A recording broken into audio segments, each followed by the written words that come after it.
Hello and welcome to this special broadcast of Tech Today. Now, as you all know, India Today is the only channel reporting from the war zone. But there's another battle that's taking place in the digital realm between Russia and Ukraine. And given the connected world we all live in, it has ramifications for all of us here in India, Asia, and the world over. Russia and Ukraine have been engaged in a fierce cyber battle for months. Power grids, government websites, crypto platforms, social media, banks and ATMs. The cyber threat is real. So today we will be speaking to the world's top experts to ask the question, is a full-scale cyber war coming, or is it already here? And what does it mean for the citizens of the world? I'm your host Ayush Alavadi, and this is a Tech Today special.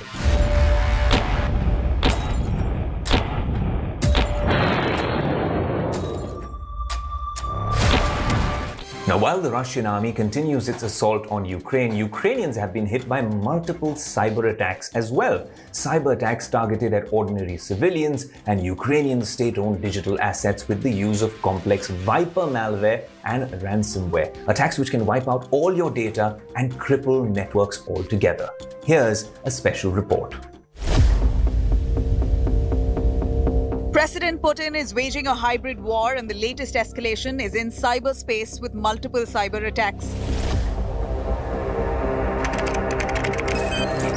Cyber attacks targeting ordinary civilians and Ukrainian state-owned digital assets with the use of complex Viper malware and ransomware. As the Russian army continues to bombard Ukrainian cities, the Russia-linked Shuk group is targeting ordinary civilians by conducting cyber espionage attacks. Ukrainians are being targeted with complex and sophisticated phishing attacks, malware, and ransomware. Ukraine's Cyber Defense Force has issued a warning on social media with a widespread attempt to infect citizens with malicious software. Ukrainian authorities have also blamed Russian-allied Belarusian hackers for the attacks on its citizens. Ukraine's largest state-owned bank, private bank, and Sberbank have also been targeted with a new malware called Hermetic Viper. Numerous government ministries and financial service organizations have been hit by distributed denial of service attacks. Earlier, a series of DDOS cyber attacks have knocked out the websites of some ministries, major banks, and has also forced the Ukrainian army off the internet.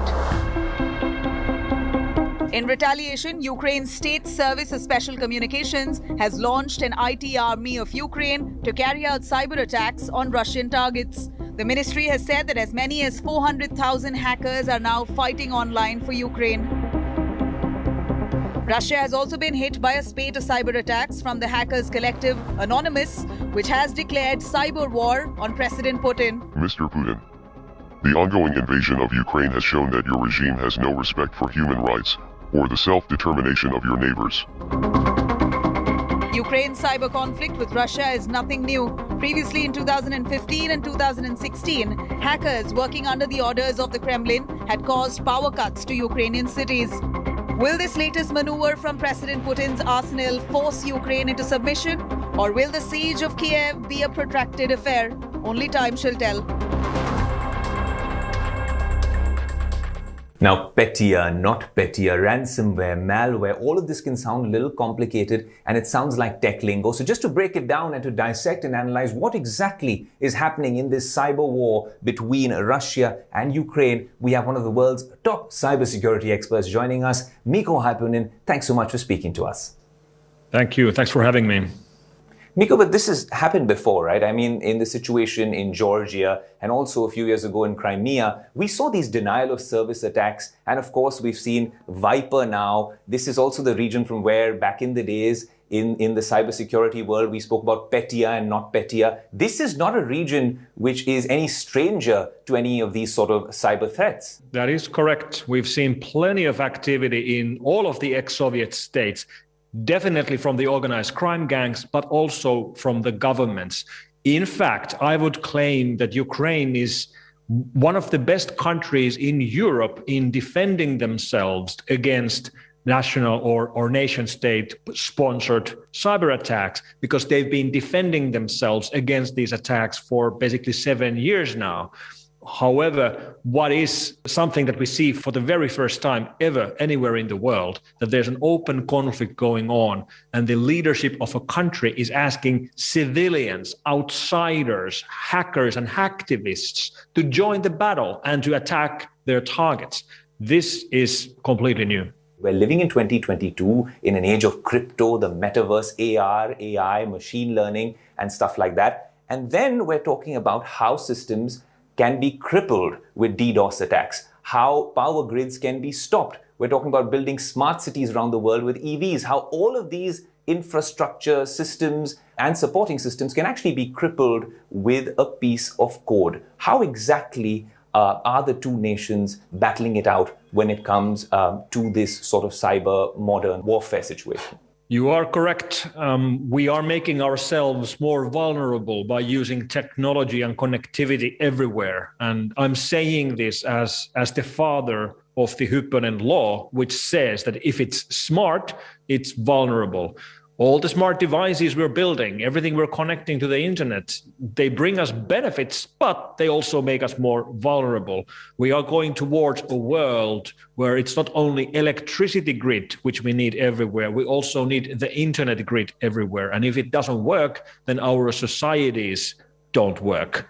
And a good example of how these attacks are done in practice, as you mentioned, are these denial of service or distributed denial of service attacks. And these are very simple attacks, but also very effective. It's basically a traffic jam on the internet. Any road, if it has too much cars, too much traffic, slows down and eventually traffic stops. When the jam clears out, there's no permanent damage, but while the attack or jam is underway, nothing works. This is what a denial of service attack is. It's generating too much traffic against a web server, an email server, anything that runs on the internet, and it will slow down. But when the attack stops, there's no permanent damage.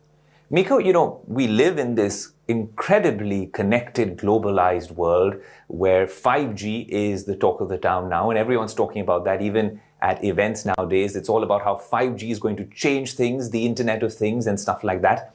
And when we're talking about a situation like this, and of course the increased usage of cryptocurrencies during this particular war and in the past few months here in India and around the world, you're sitting in Helsinki, I'm here in Mumbai. How immune are we to some of these, spillovers or ramifications from this sort of online war between Ukraine and Russia? I'm guessing none of us are really immune to this, wherever we are in this world. The Russia-Ukraine conflict has already multiple times expanded itself beyond the borders of Ukraine. We've seen this already years ago. The most gripping example is the NotPetya attack of 2017, so 5 years ago, which was a Russian attack against Ukraine critical infrastructure and everyday businesses. And that was a worm which was targeting systems inside Ukraine, but it hit companies which were operating globally, including in Ukraine. And once this attack hit the internal networks of global enterprises, it didn't just destroy information physically in Ukraine, but everywhere within that enterprise. As an end result, multiple Western companies lost tens of thousands of workstations and servers. We know of multiple companies which reported losses of hundreds of millions of US dollars because they were hit with a Russian cyber weapon which was really targeting Ukraine. And now, during this conflict, the Hermetic Wiper attack, which started on the 23rd of March, we already have examples of that hitting Latvia and Lithuania, which are close by countries to Ukraine. So internet has no borders. It's all too easy for cyber weapons to spread to places which were not really the original target. Mikko, thanks so much for sharing those insights with us here on this special broadcast. We really hope to continue to have these conversations with you in the coming days. And like you said, the only way that we can stay safe in this sort of digital world when it comes to conflict is to actually go live under a rock. Now on Tech Today, we are obsessed with technology and we want to ask all the questions when it comes to the tech world, and there seem to be a lot of questions and tech angles to this particular war as well. After the West imposed severe economic sanctions on Russia, big tech companies have now joined the fight against Russian aggression by imposing strict curbs on their respective platforms too. Google, Apple, Meta, Twitter have all banned Russian state-affiliated media Russia Today and Sputnik as well. Have a look at this special report.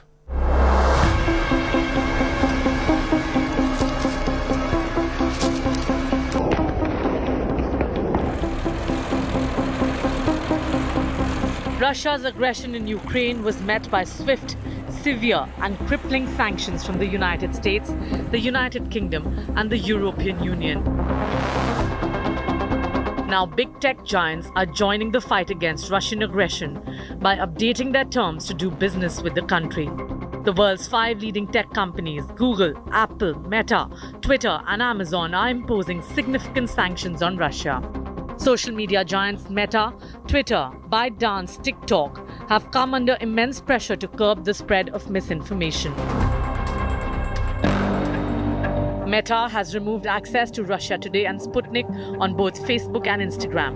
It has also removed the option for state media to monetize content on any of its platforms, forcing the Kremlin to ban the social media giant. Tech giant Google has limited the use of Google Pay in Russia for customers using a sanctioned bank. It has also stopped selling online advertising in Russia, besides banning Russia Today and Sputnik in Europe. Apple has suspended all product sales in Russia and has limited Apple Pay and other services. It has also blocked Russia Today and Sputnik from Apple Store.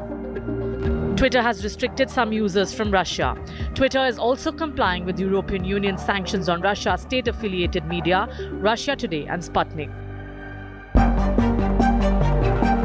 YouTube has banned the Russian state media outlet Russia Today and other Russian channels from receiving advertisements. It is said that videos from Russian creators will come up less often in its recommendations. Other tech companies taking a stern stance on Russia are Netflix and Amazon. Netflix has temporarily stopped future projects and acquisitions in Russia. While tech companies are working together to introduce measures to curb Russian expansionism, the war has also brought focus on cryptocurrencies. The Ukrainian government has appealed on Twitter for cryptocurrency donations. Ukraine's Vice Prime Minister recently tweeted the wallet address for donations. He also urged crypto exchanges to block the addresses of Russian users. In Kyiv, cryptocurrencies are helping fund Ukraine's resistance against the Russian invasion. But Russia may use them to mitigate the impact of crippling economic sanctions imposed by the West. As long as, the shop owner or their son or their daughter has the capability to take in cryptocurrency payments, but the breadth of crypto adoption in Ukraine is really an important factor here. While the overwhelming impact of the sanctions imposed by big tech companies on Russia will only be evident in the coming months, cryptocurrencies will provide an alternative to both Ukraine and Russia. So clearly there's several technology angles in this war between Ukraine and Russia, and there's a global angle as well. Just to understand this a little better, I'm now joined by Nadia Kostyuk from the Georgia Institute of Technology. She's a researcher and someone who's been studying this space for nearly a decade now, specifically Russian operations, cyber operations in Ukraine. Nadia, thanks so much for joining us on this special broadcast. Thank you for having me. Nadia, when we really zoom in on this situation, Ukraine's cybersecurity authority has actually come out and said that they're fighting the world's first hybrid war. Now, if we just try to analyze the nature and scale of what's happening in the region, and that's a place that you're no stranger to. You're from Ukraine and now you're in the US, and you've been studying this space and Russia's actions over there. Would you agree that this is the world's first hybrid war? So I think over the last few decades, how wars have been fought have been affected by the modern technology. And cyber technology is one of these modern technologies. So since the start of the conflict in Ukraine in 2014, we've seen an extensive use of cyber operations. Unfortunately, they haven't been as effective So as a result, now we see that Russia has to use military operations to achieve a strategic advantage. Despite that, we've seen still and some substantial use of cyber operations. But I would stress that the most important aspect so far, if we think about the digital space, is the disinformation and influence operations that Russia has been launching for some time. Nadia, since you've been studying this space for a while, I think this happened back during the incursions in Georgia and then, of course, in Crimea as well. Has the Russian operation evolved over the years? Now, we're talking about a world where there's cryptocurrencies are the talk of the town. And of course, there's 5G and all sorts of AI and Internet of Things. Has the Russian cyber operation, these attacks, has the nature of these attacks changed over the last few years of your research?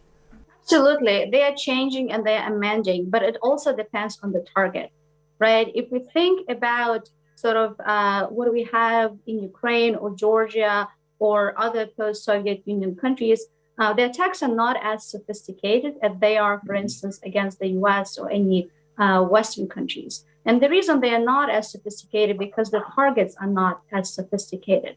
So if we think even about the evolution of cyber attacks in Ukraine, they were very sort of, I wouldn't call them primitive, but they didn't require a lot of sort of expertise and time to prepare because in 2014, Ukraine wasn't ready for any cyber operations. Also, Ukraine relied on Russia's infrastructure. So Russia didn't have to invest a lot of time and money to do something to disrupt the services. But if we think about Russian attacks against the US critical infrastructure or even the Russian interference into the US elections, the campaigns are much more sophisticated because the target is and also the defenses of the target are. So I would say everybody is catching up, but also Russia in particular, they're very flexible in how they come up with a particular operation depending on the specifics of the target, which is a very smart move. Nadia, but you know, the commentators and the researchers and the cybersecurity community were all talking over the past few weeks about a full-scale cyber war, and Russia really flexing its cyber military and cyber warfare muscle, so to speak, to actually launch a full-scale war. Is it already here? Is it coming? What do you think the Russians are planning next, or is it all entirely offline now? And this was just a little more, well, a precursor to the real war, which is now being fought on the battlefield, or will this continue the cyber warfare or the hybrid warfare, so to speak? So I disagree with that point of view, and I think the reason for it is very obvious. Russia has been using cyber operations against Ukraine since 2014. And the reason Russia needed to place the troops and now Russia used full-blown invasion in Ukraine is because cyber attacks are not effective. Cyber attacks didn't allow Russia to achieve its strategic objectives. So that's why I needed to use cyber force. But also if we analyze and look at the cyber operations that have been done since the start of the conflict, or even since the time when Russia put the troops on the Ukrainian border, they were not very effective. We had some distributed denial of service attacks against the Ukrainian government websites. Again, they disrupted some work of these websites for a few hours, but then the services were quickly restored. I think the most important part of the sort of cyber front that we have seen so far is the disinformation influence operations that Russia has put over the last 2 weeks. And we can see how important this aspect of the Russian campaign is from its recent law that the Russian government implemented against the so-called the spread of fake news by media, and as a result of which any media sources that promotes any narrative that is different from the one of the Russia's Ministry of Defense could have up to 15 years of jail time. I think that is the key, and that is the main sort of place where Russia puts its efforts in cyberspace. And you know, also, Nadia, in terms of the Ukrainian people, we've seen this throughout our coverage here on India Today. There's that spirit of resilience, and you'd understand it really well in terms of how the Ukrainians have fought back. It also translates in the digital world because the Ukrainians haven't taken all of this lying down. I know the IT army, which they've come up with, is this sort of cyber resistance force. Also, we've seen hacking collectives coming up as well. They've come up as countermeasures to some of these actions by the Russians. So Ukrainians aren't taking this lying down, right? They're fighting back quite effectively online as well. Yeah, absolutely. There's a lot of resistance from the sort of Ukrainians that are part of the government institutions. We know that the US and the UK cyber warfare teams are helping them. And I was mildly sort of surprised and impressed of how resilient the Ukrainian cyber defenses are. Again, comparing with 2014 when the conflict had started. But also there is a lot of support from the various hacking groups from the Ukrainian diaspora, but also not only Ukrainians. And we've heard about various cyber operations against various government and non-government facilities in Russia.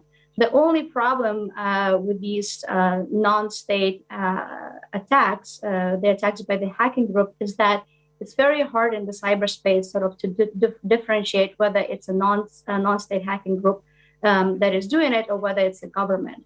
And so some experts say that if it's not possible to distinguish, the Russia can take that the government, particularly Western governments, are sponsoring some of these attacks. And the result, it can escalate and hack back some of the Western nations. Nadia, thanks so much for sharing all those inputs and insights. We hope your family stays safe and everyone stays safe from this war being fought not only offline, but also online. Thanks so much for joining us. Well, that's about all the time we have on this show. You can always visit the Tech Today page on our website. And of course, you can always check us out on YouTube for all the latest from the world of technology. In the coming days, we can only hope that the situation in Ukraine gets better offline on the battlefield and online as well. Stay safe. Thanks for watching and goodbye for now.